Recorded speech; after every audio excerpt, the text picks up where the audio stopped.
പച്ചക്കറി മാത്രം കൊണ്ടുപോകാൻ പറ്റുന്ന സ്കൂൾ ടൈമിൽ എൻ്റെ ഒരു ഫേവറേറ്റ് കോമ്പിനേഷൻ ആയിരുന്നു ഈ കോളിഫ്ലവർ റോസ്റ്റും തക്കാളിയിട്ട മോരും. അപ്പോൾ ഇന്നത്തെ റെസിപ്പി കോളിഫ്ലവർ റോസ്റ്റ്. ചെറുതായി കട്ട് ചെയ്തിരിക്കുന്ന കോളിഫ്ലവർ കുറച്ചു നേരം ഉപ്പും മഞ്ഞൾപ്പൊടി ഇട്ട വെള്ളത്തിൽ ഒരു 15 മിനിറ്റ് വെക്കാം. പിന്നീട് ആ വെള്ളം മാറ്റിയിട്ട് നമുക്ക് ഈ കോളിഫ്ലവർ ഒന്ന് 80% കുക്ക് ചെയ്തെടുക്കണം. കോളിഫ്ലവറും ആവശ്യത്തിന് വെള്ളവും ഉപ്പും ചേർത്ത് നന്നായിട്ട് മിക്സ് ചെയ്ത് ഒരു 80% കുക്ക് ആവുന്നവരെ വേവിച്ച് മാറ്റിവെക്കാം. പിന്നീട് ഒരു ചീഞ്ചട്ടി വെച്ച് കടുക് ഇട്ട് 2 സവാള ചെറുതായി അരിഞ്ഞതും ആവശ്യത്തിന് പച്ചമുളകും കുറച്ച് കറിവേപ്പില ഇട്ട് ഒന്ന് റോസ്റ്റ് ചെയ്തെടുക്കാം. ഇതിൻ്റെ കൂടെ തന്നെ ഞാൻ കുറച്ച് ചെറുള്ളി ചെറുതായി അരിഞ്ഞതും ചേർക്കുന്നുണ്ട്. അത് ഓപ്ഷണലാണ്. ഉള്ളി ഒന്ന് വേഗം വഴന്ന് കിട്ടാൻ വേണ്ടി ആവശ്യത്തിന് ഉപ്പ് ചേർത്ത് നന്നായിട്ടൊന്ന് വഴന്നതിന് ശേഷമാണ് ഞാനിവിടെ ഇഞ്ചി വെളുത്തുള്ളി ചതച്ചത് ചേർക്കുന്നത്. ഇൻഗ്രീഡിയൻസ് ഒക്കെ ഡിസ്ക്രിപ്ഷൻ ബോക്സിൽ കൊടുത്തേക്കാം.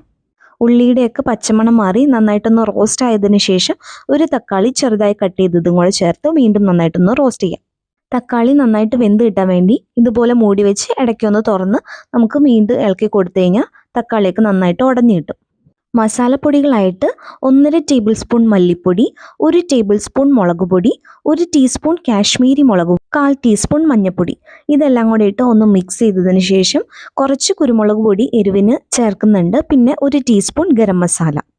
പൊടികളുടെ പച്ചമണം മാറിക്കഴിയുമ്പോൾ കുറച്ച് ചൂടുവെള്ളം ഒഴിച്ച് ഇതെല്ലാം കൂടെ നന്നായിട്ടൊന്ന് മിക്സ് ചെയ്യുക. പിന്നെ നമ്മൾ നേരത്തെ വേവിച്ച് വെച്ചിരിക്കുന്ന കോളിഫ്ലവർ വെള്ളമൊക്കെ ഊറ്റി അതിലേക്ക് നമുക്ക് ചേർത്ത് കൊടുക്കാം. ഇതെല്ലാം കൂടെ നന്നായിട്ട് മിക്സ് ചെയ്തതിന് ശേഷം ആവശ്യമുണ്ടെങ്കിൽ നിങ്ങൾക്ക് കുറച്ച് ചൂടുവെള്ളം കൂടെ ഒഴിച്ചു കൊടുക്കാം. ഇതിപ്പോൾ ഞാൻ ചോറിന് കൂടെയാണ് കഴിക്കുന്നത്, അതുകൊണ്ട് അധികം വെള്ളം ചേർത്തിട്ടില്ല. ഈ കോളിഫ്ലവർ ഈ മസാലയിൽ കിടന്ന് നന്നായിട്ടൊന്ന് റോസ്റ്റ് ആവണം.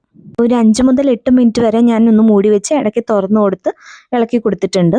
ലാസ്റ്റ് കുറച്ച് മല്ലിയില ഉണ്ടെങ്കിൽ അതും കൂടെ ആഡ് ചെയ്ത് നമ്മുടെ കോളിഫ്ലവർ റോസ്റ്റ് റെഡി. കുറച്ചുകൂടെ ഗ്രേവി ആയിട്ട് വേണമെങ്കിൽ നമ്മൾ നേരത്തെ ആഡ് ചെയ്തപ്പോൾ മസാല കുറച്ച് കൂടുതലും ചൂടുവെള്ളം കുറച്ച് കൂടുതലും ആഡ് ചെയ്താൽ മതി.